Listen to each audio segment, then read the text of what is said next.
Иден искажителите на Битола, Кичево, Струмица, Кавадарци, Охрид, Тетово и дел од скопските општини дишат загаден воздух, а концентрациите на отровните честички се и неколкукратно над дозволените гранични вредности, покажува државниот автоматски мониторинг систем.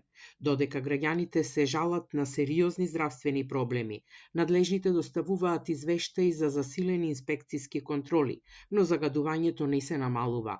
Како што информира Министерството за животна средина, 11 општини до нив испратиле извештаи за спроведени активности.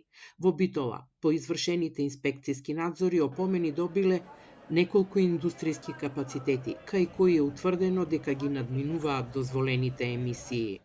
Од страна на акредитиран субјект извршени се мерења на емисии во воздух, при што е констатирано дека кај млекара Битола и Лацталис Битола, каде како енерген се користи мазот, има надминување на дозволеното ниво на емисии азотни оксиди, а кај Квасара Битола, каде како енерген се користи дрво, има надминување на јаглероден моноксид, зашто им се изречени опомени. Исто така, при вонредните надзори на 4 пекари, констатирано е дека сите користат исклучиво огревно дрво.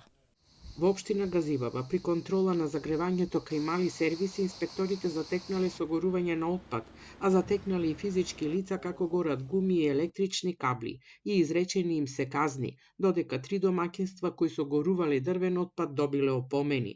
Општина Киселавода изрекла 2 казни на физички лица за горење на отпад на отворено, додека општина Илинден во неколкуте рутински контроли на отворен простор на подрачјето на општината не утврдила неправилности. Извештаи за извршени инспекциски надзори на неколку капацитети кои користат фосилни горива доставиле и општините Охрид и Тетово, но нема информации за утврдени неправилности или изречени санкции.